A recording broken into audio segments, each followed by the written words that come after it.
Hello aspirants, welcome to day 4 Telangana movement and state formation most probable 30 questions లో ఇప్పటివరకు మనం 3 questions discuss చేసుకున్నాము. ఇవాళ 4th క్వశ్చన్ లోకి వెళ్తున్నాము. Before starting the class, TGPSC group 1 mains 2024 కి mentorship programme Suresh sir offer చేస్తున్నారు. Personal guidance, editorial based answer writing sessions ఉంటాయి. Access to serving officers for guidance, mains examination కాబట్టి సర్వీస్ లో ఉన్నటువంటి ఆఫీసర్స్ గైడెన్స్ చాలా చాలా ఇంపార్టెంట్. దీని ఫీజ్ 10,000 రూపీస్. 7893 8995553 www.ltxclasses.com ని విజిట్ చేయండి. దీంతో పాటు గ్రూప్ 1 25,000 రూపీస్ కి ఫుల్ కోర్సు, గ్రూప్ 2 18,000 రూపీస్ కి ఫుల్ కోర్స్ వస్తుంది. ఇది లైఫ్ టైం వ్యాలిడిటీ ఉంటుంది. ఈఎంఐ నెలకి 5,000 రూపీస్ తోటి ఒక 3 మంత్స్ టు 5 మంత్స్ గ్యాప్ లోనే విడతల వారీగా మనం ఈ కోర్సెస్ ని పర్చేస్ చేయొచ్చు. సో మరిన్ని వివరాలకు స్క్రీన్ మీద డిస్ప్లే అవుతున్న ఫోన్ నెంబర్ కి డయల్ చేయండి. సో 98 డేస్ మాత్రమే మనకి మెయిన్స్ ఎగ్జామినేషన్ ఉంది. మన Telangana movement and state formation కి 98 + 6 అంటే 104 డేస్ మాత్రం టైం ఉంది. So be prepared, be alert. ఇవాళ 4th క్వశ్చన్ డిస్కస్ చేయబోతున్నాము. Explain the impact of 1969 agitation on the Telangana statehood movement. Telangana స్వరాష్ట్ర పోరాటంలో 1969 ఎజిటేషన్ యొక్క ఇంపాక్ట్ ఏంటి అనేటువంటిది క్వశ్చన్. ఇక్కడ క్వశ్చన్ ని మరి డివైడ్ చేస్తున్నాము. ఇక్కడ మనకి డెరివేటివ్ ఏంటంటే ఎక్స్ప్లెయిన్ అని అడిగినప్పుడు డిమాండ్ ఆఫ్ ద క్వశ్చన్ లో ఉన్నటువంటి టర్మ్స్ అన్నిటిని ఎక్స్ప్లెయిన్ చేయాలి, అంటే వివరించాలి. ఒక్కొక్క పదాన్ని వివరిస్తూ దానికి ఒక వ్యాలిడ్ కంక్లూజన్ తీసుకురావాలి.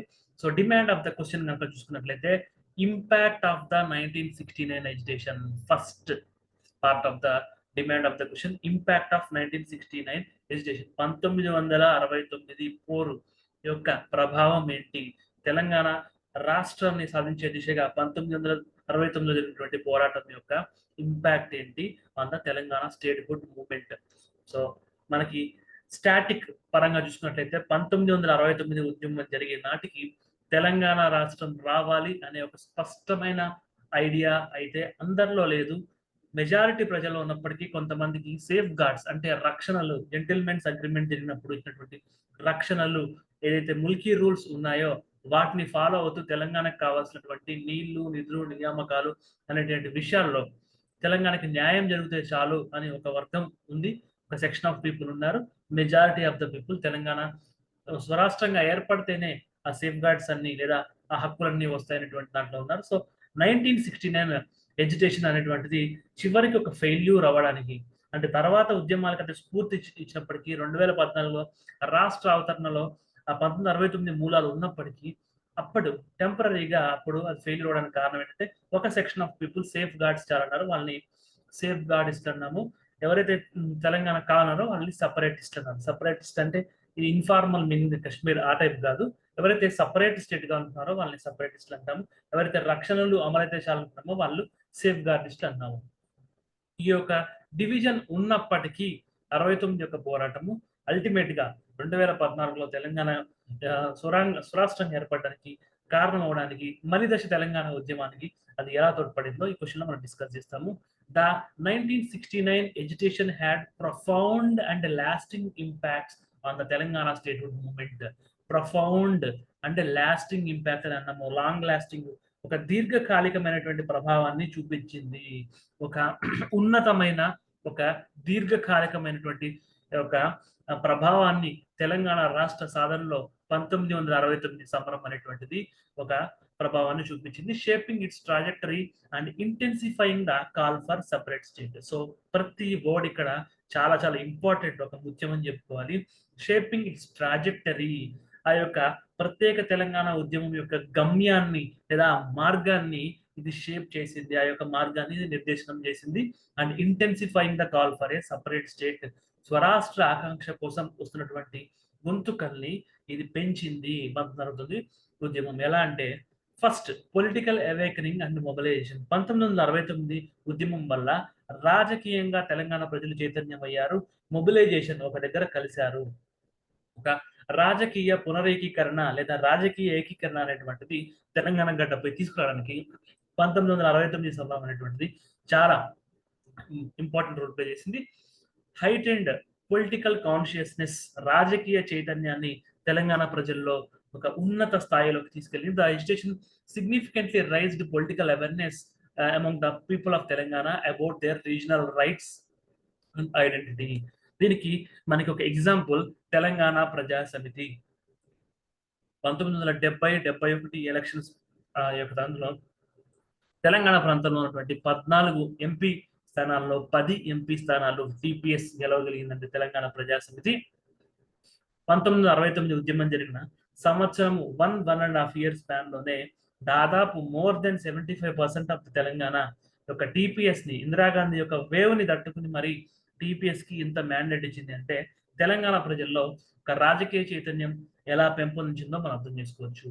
Youth and student involvement, universities and student organisations become centres of political activities. విశ్వవిద్యాలయాలు అవ్వచ్చు, విద్యార్థి సంఘాలు అవ్వచ్చు యొక్క రాజకీయమైనటువంటి కార్యకలాపాలకి వేదిక అయ్యాయి. ఒక పక్క ప్రజల్లో కామన్ మాసెస్ లో రాజకీయ చైతన్యం వచ్చింది, ఇంకొక పక్క లీడర్స్, స్టూడెంట్ లీడర్స్ అవ్వచ్చు, పొలిటికల్ లీడర్స్ అవ్వచ్చు, వీళ్ళందరికీ కూడా ఉస్మానియా యూనివర్సిటీ ఒక తల్లి అయింది, ఒక ఉద్యమ గొంతుకైందని చెప్పొచ్చు. Osmania university students spreaded many protest. Osmania విద్యార్థులు ఇప్పటికీ ఒక తెలంగాణ గడ్డ మీద ఒక రాజకీయ ఉద్యమం జరుగుతుంది అంటే దానికి ఇప్పటికీ ఈవెన్ టిల్ డేట్ నేను నొక్కి చెప్తున్నాను, ఉస్మానియా యూనివర్సిటీ ఒక చైతన్య కేంద్రంగా ఉంటుంది, ఉండబోతుంది కూడా. Socio economic awareness, highlighting economic disparities. ఇప్పుడు ఒక రాజకీయంగా చూసుకున్నాము, ఇప్పుడు సామాజిక ఆర్థిక కోణాలు చూస్తున్నాము. ఎకనామిక్ డిస్పారిటీస్ యొక్క కంబైన్డ్ ఆంధ్రప్రదేశ్ రాష్ట్రంలో 13 సంవత్సరాలు ఉన్నప్పుడు ఆర్థికంగా ఎలా దోపిడీకి గురయ్యామనేటువంటిది 69 ఉద్యమం ద్వారా సామాన్య ప్రజలకు తెలిసింది. The movement underscore the economic inequalities between Telangana and Andhra reason. Telangana Andhra ప్రాంతాల మధ్య ఉన్నటువంటి ఆర్థిక అసమానత్వాల్ని ఉద్యమం పైకి తీసుకొచ్చింది. Bright and the light issue of resource allocation and employment. So state government నుంచి వచ్చేటువంటి రిసోర్స్ అలొకేషన్ ఆంధ్రాకి ఎక్కువ ఎలా వెళ్ళింది, తెలంగాణ తక్కువ ఎలా వచ్చింది, ఎంప్లాయ్మెంట్ ఆపర్చునిటీస్ కూడా ఆ ప్రాంతం వాళ్ళకి ఎందుకు ఎక్కువ అయ్యాయి, ఈ ప్రాంతం వాళ్ళకి ఎందుకు తక్కువ వచ్చాయి, ఈ విషయాలన్నీ ప్రజల్లోకి తీసుకెళ్ళింది. Diversion of surplus revenues from Telangana to Andhra projects. పెద్ద మనుషుల ఒప్పందం ప్రకారం ఇక్కడ సర్ప్లస్ అమౌంట్ ఇక్కడే స్పెండ్ చేయాలి, బట్ అది జరగలేదు. ముల్కీ రూల్స్ ప్రకారం ఇక్కడ ఉద్యోగాలు ఇక్కడికి ఇవ్వాలి, అది కూడా జరగలేదు. గవర్నమెంట్ రెస్పాన్స్ తర్వాత ఈ 8 సూత్రాలు, 5 సూత్రాలు, 6 సూత్రాలు, జయాంధ్ర ఉద్యమం, సుప్రీంకోర్టు ఫైనల్ గా వాటిని వ్యాలిడేట్ చేయడము, దానికి 371D యొక్క రాజ్యాంగ రక్షణ వచ్చింది అనుకున్నాము, బట్ ఇంకో పక్కన భక్షణగా డైల్యూట్ చేశారు పాలకులు. దాంట్లో ఉన్న ఫస్ట్ 5 points ఇంప్లిమెంట్ చేయకుండా లాస్ట్ 6th point ఇంప్లిమెంట్ చేయడం, ఇవన్నీ అప్కమింగ్ డిస్కషన్స్ లో వస్తాయి. బట్ వాటికంటే ముందు జరిగినటువంటి 69 ఉద్యమం మాత్రం ఈ యొక్క ఎకనామిక్ డిస్పారిటీస్ మీద ఒక చైతన్య దీప్తిలాగా తెలంగాణ ప్రజల్లో పనిచేసింది. Government response, policy response. The education forced the central and state governments to respond with measures aimed at addressing the immediate grievances of Telangana people. 69 ఉద్యమ ధాటికి ఇందిరాగాంధీ యొక్క వేవ్ ని తట్టుకుని 10 సీట్లు గెలిచింది టీపీఎస్. సో దాంతో కేంద్ర ప్రభుత్వము యొక్క 8 point ఫార్ములా ఇందిరాగాంధీ గారు ప్రతిపాదించారు. దీంట్లో కేంద్ర హోమ్ మినిస్టర్, ఆర్థిక మంత్రితో కూడా ఒక కమిటీ వేయడము, సేఫ్ గార్డ్స్ అమలుకి చర్యలు తీసుకోవడం, ఇవన్నీ కూడా ఇమ్మీడియట్ గా చేశారు. సో అబ్సల్యూట్ మెజారిటీ వచ్చినప్పటికీ కూడా కేంద్ర ప్రభుత్వం 8 point ఫార్ములా అనేటువంటిది ఒక ప్రపోజల్ పెట్టే ప్రెషర్ క్రియేట్ చేయడానికి 69 ఉద్యమం మాత్రమే దోహదం పడిందని చెప్పుకోవచ్చు. Violent repression. ఒక పక్కన కేంద్ర ప్రభుత్వం 8 point ఫార్ములా అనే ఒక బుజ్జగింపు చర్యలు చేస్తుంటే రాష్ట్రంలో ఉన్నటువంటి పోలీస్ వ్యవస్థ ఎలాంటి వైలెంట్ రిప్రెషన్ చేసిందంటే the governments heavy handed approach including police firing on protesters. నిర్దాక్షిణ్యంగా శాంతియుతంగా నిరసన తెలుపుతున్నటువంటి నిరసనకారుల మీద పోలీస్ ఫైరింగ్ అనేటువంటి జరిగింది. Led to wide spread violence and further alienation. అయితే యొక్క పోలీస్ కాల్పుల వల్ల వైడ్ స్ప్రెడ్ వయలేషన్, హింస అనేటువంటి ప్రబలింది. శాంతియుతంగా ఆందోళన చేస్తున్నటువంటి విద్యార్థుల మీద పోలీస్ కాల్పులు జరగడం వల్ల విద్యార్థి లోకం అంతా ఆగ్రహావేశాలకు గురై సో శాంతియుతంగా జరుగుతున్నటువంటి మూమెంట్ ఒక వైలెంట్ టర్న్ తీసుకుంది. Further alienation. ఎప్పుడైతే ప్రొటెస్టర్స్ వైలెన్స్ లోకి పడ్డారో వాళ్ళ మీద కేసులు బుక్ అవ్వడం, ఫర్దర్ గా వాళ్ళ ఎలినేషన్, సో వాళ్ళని ఇంకా ఒక రిప్రెసివ్ మెజర్స్ ద్వారా వాళ్ళని ఇంకా అనగదొక్కడం అనేటువంటిది జరిగింది. Example police firing incidents such as one in Hyderabad. 69 ఉద్యమం అప్పుడు హైదరాబాద్ లో జరిగిన కాల్పుల గురించి మనందరికీ తెలుసు. వాటి గురించి అప్కమింగ్ యొక్క క్వశ్చన్ ఆన్సర్స్ లో మనం ఫర్దర్ గా డిస్కస్ చేస్తాం. Long term movement and dynamics. So సామాజికంగా, ఆర్థికంగా, రాజకీయంగా డిస్కస్ చేశాము.